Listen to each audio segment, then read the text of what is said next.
MLA కోటాలో MLC ఎన్నికలకు ఈ రోజు జనసేన పార్టీ ప్రధాన కార్యదర్శి కొనిదెల నాగబాబు నామినేషన్ వేయనున్నారు. జనసేన పార్టీ అధ్యక్షుడు డిప్యూటీ సీఎం పవన్ కళ్యాణ్ ఆదేశాలకు అనుగుణంగా నామినేషన్ దాఖలకు అవసరమైన పత్రాలను పార్టీ కార్యాలయం ఇప్పటికే సిద్దం చేసింది.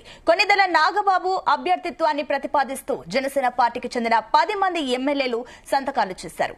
మంత్రి నాదెండ్ల మనోహర్ స్వయంగా ఈ బాధ్యతను తీసుకున్నారు. ఎమ్మెల్యే కోట ఎమ్మెల్సీ ఎన్నికల నామినేషన్లకు మార్చి 10 చివరి గడువు. ప్రభుత్వ సెలవు రోజులు మినహాయించి మిగిలిన ఏ రోజైనా ఉదయం 11 గంటల నుంచి మధ్యాహ్నం 3 గంటల వరకు శాసనసభ భవనంలో నామినేషన్లను స్వీకరిస్తారు. మార్చి 11న ఉదయం 11 గంటలకు నామినేషన్ల పరిశీలన, మార్చి 13న మధ్యాహ్నం 3 గంటల్లోపు ఉపసంహరణకు అవకాశం ఉంటుంది.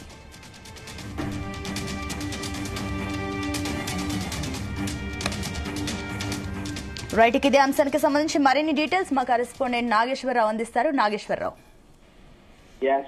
ఆంధ్రప్రదేశ్ రాష్ట్రంలో జనసేన పార్టీకి సంబంధించి ఓ కీలక పరిణామం చోటు చేసుకుంటుంది. ఒక రకంగా జన సైనికులకి, జనసేన పార్టీ నాయకులకి ఇది ఒక పండగ వాతావరణం అని చెప్పుకోవచ్చు. ఏదైతే ప్రభుత్వంలో ఆ పార్టీకి సంబంధించి క్రియాశీలకంగా ఉన్న పవన్ కళ్యాణ్ చేత అందరూ మాట్లాడించుకునే పరిస్థితి కాదు, పవన్ కళ్యాణ్ చేత అందరూ చెప్పించుకునే పరిస్థితి కాదు, అందరూ పవన్ కళ్యాణ్ దగ్గరికి వెళ్ళి తరచుగా కలిసే పరిస్థితి లేదు. ఈ నేపథ్యంలోనే జనసేన పార్టీలో పవన్ కళ్యాణ్ తో పాటు ఓ కీలక వ్యక్తి ఉండాలి అనుకుంటున్న నేపథ్యంలో ఆ కీలక వ్యక్తి, ఆ కీలక పరిణామం, ఆ కీలక సమయం, ఆ పండుగ వాతావరణం జనసేనలో కనపడుతున్నట్టుంది. ఆ జోషు నేటితో పూర్తి స్థాయిలో వచ్చే అవకాశాలు ఉన్నట్లుగా కూడా కనపడుతుంది. ముఖ్యంగా ఏదైతే ఆంధ్రప్రదేశ్ లో ఎమ్మెల్యేల కోటాలో ఎమ్మెల్సీలకు సంబంధించి 5 పోస్టులు ప్రభుత్వం రిలీజ్ చేసింది. 5 పోస్టులకు సంబంధించి నోటిఫికేషన్ రిలీజ్ చేసిన అనంతరం కూడా వారిలో మొట్టమొదటి వ్యక్తిగా కూడా కొనిదెల పవన్ కళ్యాణ్, ఆంధ్రప్రదేశ్ డిప్యూటీ సీఎం, అలాగే జనసేన పార్టీ అధినేత, సినీ ఫ్రేమ్ పవన్ కళ్యాణ్ బ్రదరు కొనిదెల నాగబాబు మరికొద్దిసేపట్లో ఆ ఎమ్మెల్సీగా నామినేషన్ దాఖలు చేయబోతున్నారు. ఒక రకంగా ఇది ఆయన జీవితకాల సాఫల్యం అనుకోవచ్చు, జీవితకాల కోరిక అని చెప్పుకోవచ్చు. అలాగే ప్రజారాజ్యం పార్టీలో ఉన్న కార్యకర్తల నాయకులు కానీ, జనసేన పార్టీలో ఉన్న కార్యకర్తల నాయకులు కానీ నాగబాబుని ఓ కీలక పదవిలో ఒక ప్రజాప్రతినిధిగా చూడాలని చెప్పేసి కొన్ని దశాబ్దాలుగా వాళ్ళు ఎదురు చూస్తున్నారని కూడా చెప్పుకోవచ్చు. ఒక దశాబ్ద కాలం పాటు ఇప్పటికీ కూడా కొనిదెల నాగబాబుకు సంబంధించి ఎవరు కలిసినా సార్ తమ్మని ఎప్పుడు ఒక ప్రజాప్రతినిధిగా, ఒక కీలకమైన వ్యక్తిగా ఎప్పుడు చూస్తామంటూ కూడా ఆయన్ని వేల సంఖ్యలో, లక్షల సంఖ్యలో అడిగారనటంలో కూడా ఎటువంటి అతిశయోక్తి లేదు. అలాంటి కీలక పరిణామం నేడు చోటు చేసుకోబోతుంది. ఆంధ్రప్రదేశ్ ఎమ్మెల్యేల కోటాలోని ఎమ్మెల్సీ అభ్యర్థుల నామినేషన్ కి సంబంధించి నేడు 5 నామినేషన్లు దాఖలు చేయాల్సిందిగా వారిలో మొట్టమొదటిగా కొనిదెల నాగేంద్ర బాబు మరి కొద్దిసేపట్లో నామినేషన్ దాఖలు చేస్తున్నారు. ఈ నామినేషన్ కి సంబంధించి పత్రాలు మొత్తం కూడా ఆంధ్రప్రదేశ్ పౌర సరఫరాల శాఖ మంత్రి నాదెండ్ల మనోహర్ దగ్గరుండి కూడా పత్రాలు మొత్తం కూడా రెడీ చేసిన పరిస్థితి ఉంది. నామినేషన్ కి సంబంధించి కూడా ఆ ఎమ్మెల్యేలు కొంతమంది ప్రతిపాదించాలి.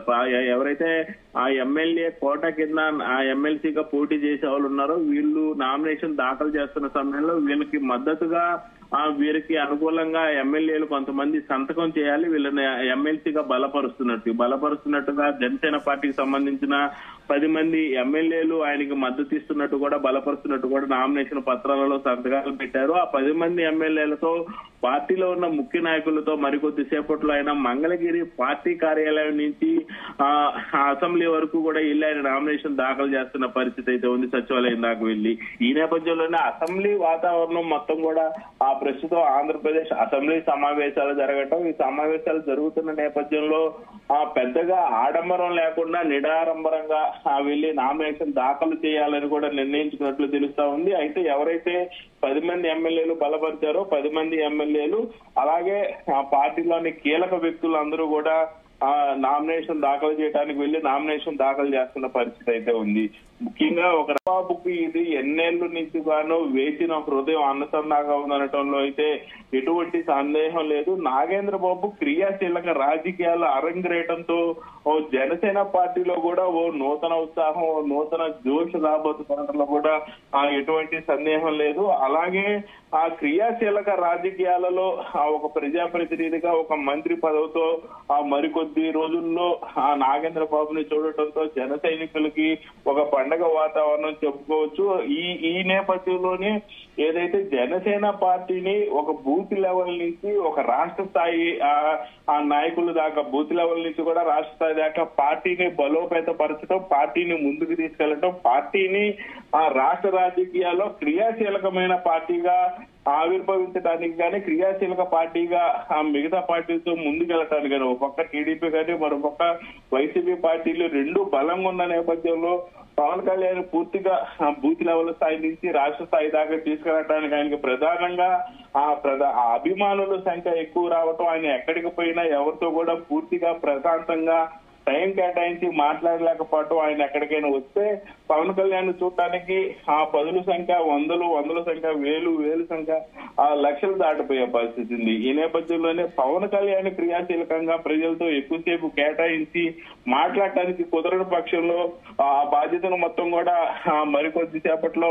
ఎమ్మెల్సీగా బాధ్యతలు చేపట్టబోయే నాగబాబు ఇంకా జనసేన పార్టీని క్రియాశీలకంగా బూత్ లెవెల్ నుంచి రాష్ట్ర స్థాయి కూడా పటిష్టపరచడానికి ఆ టీడీపీ వైసీపీ పార్టీలని మించి కార్యకర్తలను తయారు చేసుకోవడానికి ఇది ఒక శుభ పరిణామంలాగా భావిస్తున్న పరిస్థితి ఉంది. ఖచ్చితంగా ఆంధ్రప్రదేశ్ లో నాగబాబు ఎమ్మెల్సీగా నామినేషన్ దాఖలు చేయటం, అయితే పోటీ ఎమ్మెల్యే కోట కింద వస్తున్న ఎమ్మెల్సీ కాబట్టి ఎవరైతే ఆ ఎన్డీఏ కోటకి సంబంధించిన ఎమ్మెల్యేలో పూర్తి స్థాయిలో 90% ఉండటం, మిగతా 11 మందే వైసీపీ ఎమ్మెల్యేలు ఉండటం, వాళ్ళు ఎమ్మెల్సీకి ఆ మద్దతుగా ఎక్కడ కూడా పోటీ చేయని పరిస్థితి ఉంది. ఈ నేపథ్యంలోనే ఆయన గెలుపు ఖాయం, ఆ త్వరలో ఆయన మంత్రి కావటం ఖాయం.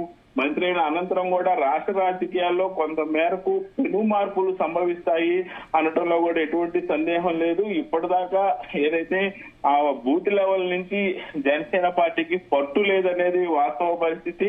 ఇక మీదట ఆ నాగబాబుకి మంత్రి పదవితో ఆంధ్రప్రదేశ్ క్రియాశీలక రాజకీయాలతో పాటు బూత్ లెవెల్ నుంచి కూడా పార్టీకి సంబంధించిన వ్యక్తులతో ఆ వ్యక్తుల గురించి ప్రభుత్వంతో మాట్లాడటం కానీ, ప్రభుత్వ అధికారులతో మాట్లాడటం కానీ, వారికి చర్చించి వాళ్ళ సమస్యలు తీర్చడంలో కానీ ముందు క్రియాశీలకంగా నాగబాబు వ్యవహరిస్తారని కూడా మనకు అర్థమవుతున్న పరిస్థితి ఉంది. మొత్తంగా మరికొద్ది సేపట్లో నాగబాబు మంగళగిరి పార్టీ ఆఫీస్ నుంచి ఆ నామినేషన్ దాఖలు చేయడానికి వెళ్తున్నారు. ఆయనతో పాటు అతి కొద్ది మంది ఆ నిడారంభరంగా వెళ్లి నామినేషన్ దాఖలు చేస్తున్నట్లయితే మనకు సమాచారం అందుతున్న పరిస్థితి ఉంది. Sunita. Right Nageswara Rao, thank you.